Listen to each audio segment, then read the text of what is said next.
ආයිබෝවන් ඔයාලා අදත් එකතු වෙලා ඉන්නේ අපේ රස තුළින් ගෙනෙන අලුත් වීඩියෝ එකක් නරඹන්න. ඉතින් අද මම පෙන්නන්නේ ගමේ අපේ පළාත්වල ඕන පළාතක අවුරුද්ද පුරාම වැවෙන තලන බටු, එහෙම නැත්නම් එළබටු, තැලුම් බටු මේ වගේ විවිධ නම් වලින් හඳුන්වන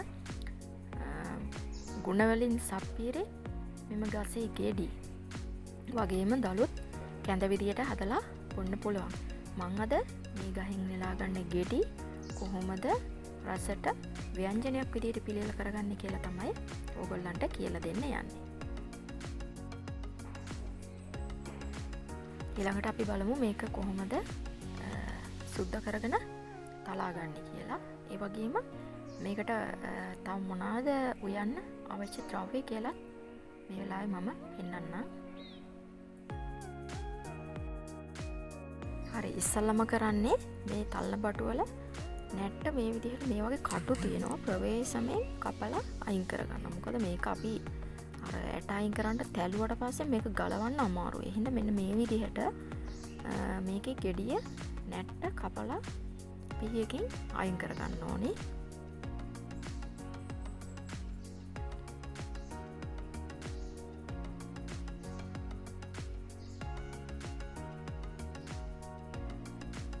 මේ වගේ තව පණුව කාපු තැලිච්ච ගෙඩි තියෙන්න පුළුවන්. ඒවා අයින් කරලා හොඳ ගෙඩි වල නැට්ට මේ විදිහට කපලා අයින් කරගන්න.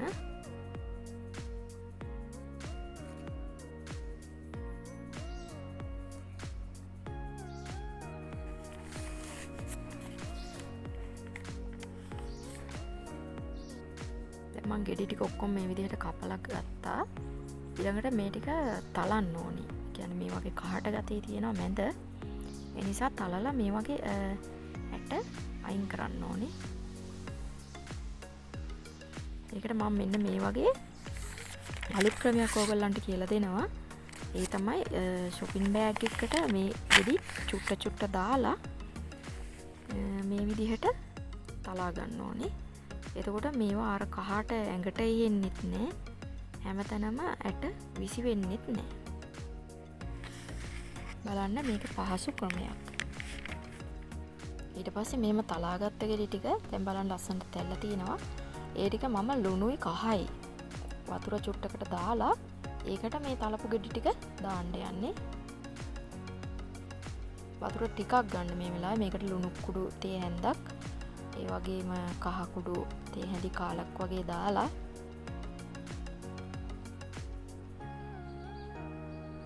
මේ වතුර එක මිශ්‍ර කරගෙන ඊට පස්සේ අර තලපු තලන බටු ටික මේකට දානවා කහට අයින් වෙන්න. ඊට පස්සේ ආයේ මේ බෑග් එකට චුට්ටක් දාලා මේ විදිහටම දෙකට පොඩි වෙන්න තලා ගන්න. මේ තලාගත්ත බටු ටික තමයි මේ තියෙන්නේ.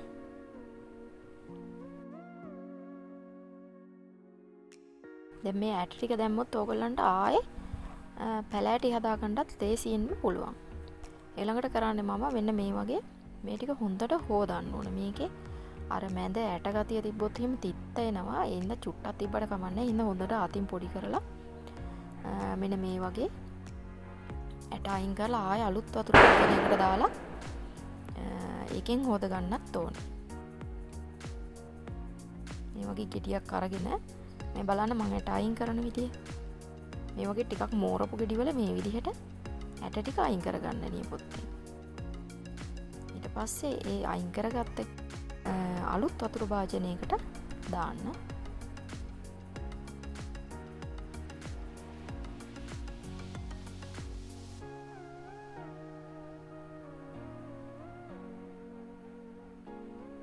ඉතින් මේ තල්න බටු ගත්තාම මුළු අවුරුද්ද පුරාම අපිට පළදාව නෙලා ගන්න පුළුවන්. ඒ වගේම එළවලු අතරින් කැල්සියම් බහුල ගොඩාක් අන්තර්ගත ආහාරයක්. මේකේ ව්‍යංජනය ඊටාම රසට හදාගත්තොත් ආසාවෙන් කන්න පුළුවන්. එහෙම නැත්නම් මේක තිත්ත ගතියකුත් තියෙනවා. මේ ඉතින් ඒ හින්දා මේ ක්‍රමය වීඩියෝ ඉවර වෙනකම්ම නරඹලා ඒ විදිහට හදාගත්තොත් ඕගොල්ලන්ට රසට මේක බත් එක්ක කෑමට ගන්න පුළුවන්.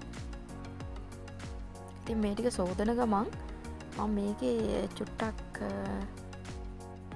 මේ වගේ තලන අතරතුර මේ වගේ ලපටි ඒවා වුණොත් ඒ වගේ ඇට වැඩි අයින් කරන්න අවශ්‍ය නැහැ. ඒවා එච්චර මෝරලා නැහැ. ඒවා එහෙමම වතුරට දාලා ගන්න කාට අයින් කරගෙන. මේ තල්නබටු අපි නිතර ආහාරයට එකතු කරගන්නවා නම් අපිට තියෙන ආර්ශස් රෝග අයින් කරගන්න අද්දුටු ප්‍රතිකර්මයක්. ඒ වගේම මේකේ ගහේ දලු කැඳ හදලා ගන්නවා නම් කැස්සට වගේ ගොඩාක් හොඳ ඖෂධයක්. ඒ වගේම මේ ගහේ පැසුණු ගෙඩි වල ඉස්ම අපි පුරාණ කාලේ ඉඳලම භාවිතා කරන ආයුධ ක්‍රමයේ ඉන්ඩිගෝ කෑම කියන රෝගය. කියන්නේ ඔළුවේ කොණ්ඩේ යනවා තැන් තැන් වල. ඒකට මේකේ ඉස්ම ගාලා ඒ රෝගී තත්ත්වෙන් මිදෙන්නත් පුළුවන්.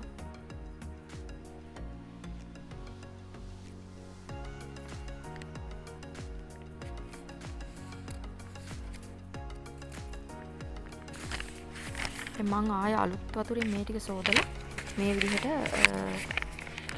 වෙනම භාජනයකට දාගන්න. උයනයකට නෙවෙයි දාන්නේ, වෙනම භාජනයකට දාගන්නවා. ඉතින් මේක පහසුවෙන්ම ඇට විසික් කරත් පැලවෙන වත්තේ පහසුවෙන් හදාගන්න පුළුවන් ශාක විශේෂයක් නිසා වෙළඳපොලෙන් ගන්න අවශ්‍ය නැහැ. ඔබගේ ගෙවැත්තෙත් මේ වගේ පැලෑටියක් වගා කරගන්න වැඩි ඉඩක් අවශ්‍ය නැහැ. තා කොඩි ඉඩ ප්‍රමාණයක මේක වවා ගන්න පුළුවන්. ඊට පස්සේ මං කරේ අර තෝරගත්ත සෝදාගත්ත තල්න බටු එකට මේ වගේ සුදු ලුණු බික් දෙකක් කපලා දාගන්නවා.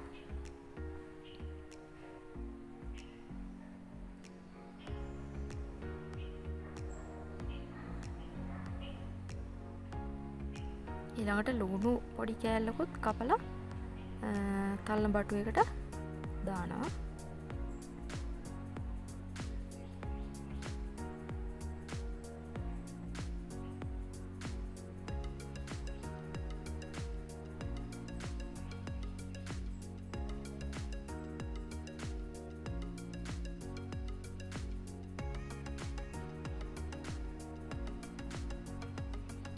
මෙතන මම වෙනම සුදු ලුණු ටිකකුයි ලුණු ටිකකුයි කපලා තියාගත්ත චොප් කරලා මේක තෙලට දානකොට ඕන වෙන හින්දා.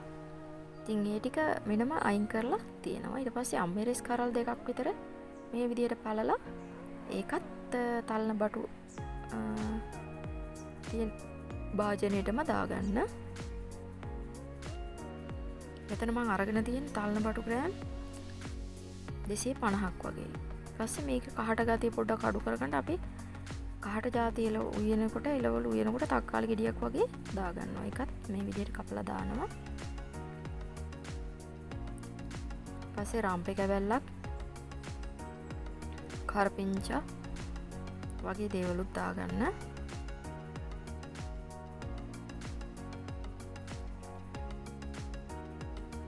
දැන් හරි මේක දැන් පිළියෙල කරගෙන ඉවරයි. දැන් මම මේකට අවශ්‍ය 3-5 ද්‍රව්‍ය එකතු කරනවා. ඒ තමයි අමු 3-5 තේ හැඳි කාලක් විතර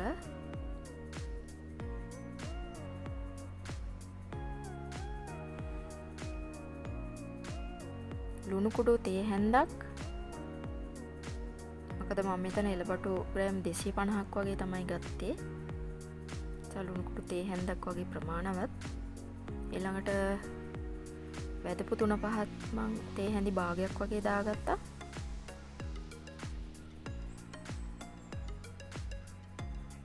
මිරිස් කුඩු තේ හැන්දක් වගේ.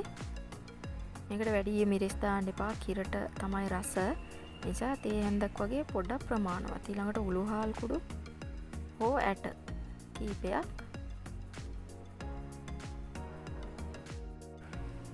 ඊළඟට කරන්න යන්නේ මැටි භාජනයක් තමයි මම පාවිච්චි කරන්නේ. ඒකට තෙල් මේස හැන්දක් වගේ දාලා මේ විදිහට ලිපේ තිබ්බා. ලිපේ තියලා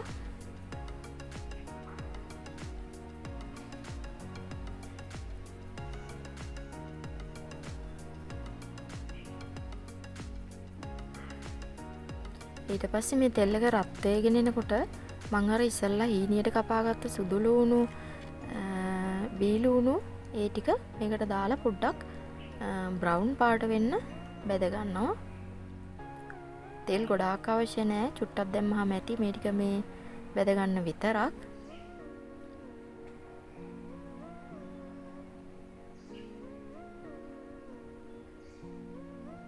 මෙන්න මේ ටික මේ විදිහට කර වෙන්න දාලා බෙද ගන්න ඕනේ.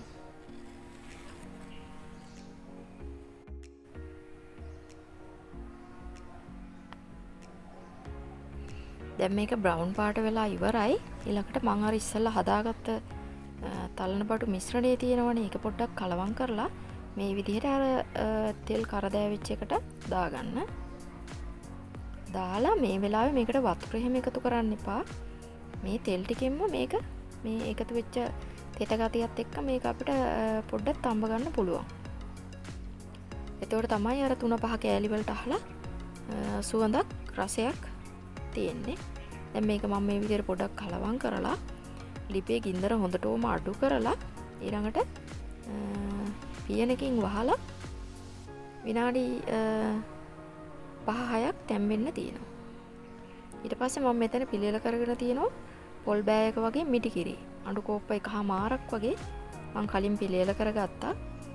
ඉතින් ඒක දාන්නේ අර ටික තැම්බුණාට පස්සේ තමයි. දැන් ඊළඟට මම විනාඩි 10කට පස්සේ ආපහු යටපැත්තත් මේ විදිහට පෙරලගෙන ආපහු මේක පොඩ්ඩක් තැම්බෙන්න තියෙනවා.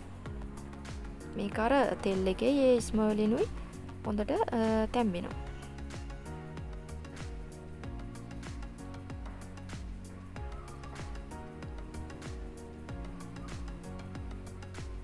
ලිපේ තියලා විනාඩි 7ක් විතර ගියාට පස්සේ ඇරලා බලලා අනිත් පැත්ත හරව ගත්තා. හරවගෙන ආපහු තිබ්බා.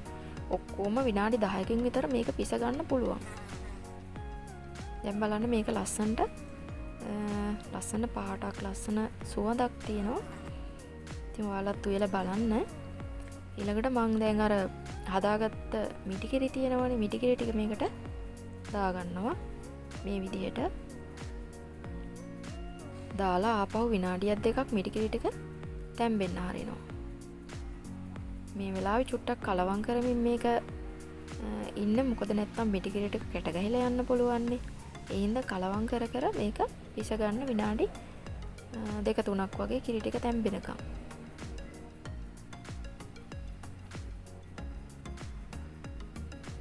දැන් මං ඉස්සෙල්ලා ලිපේ ගින්දර ගොඩක් අඩු කරලා තිබ්බා. දැන් චුට්ටක් වැඩි කරා. ඒකලා මේක ගානට බොර වගේ හිඳෙන්න තියාගත්තාම හොඳට රහට කන්න පුළුවන්. ගොඩක් හොදි තියන්න එපා. ඉන්න තමයි මං මිටි කිරිම මේ විදිහට ගෙඩි වලින් උඩින් එන්න විතරක් දාගත්තේ.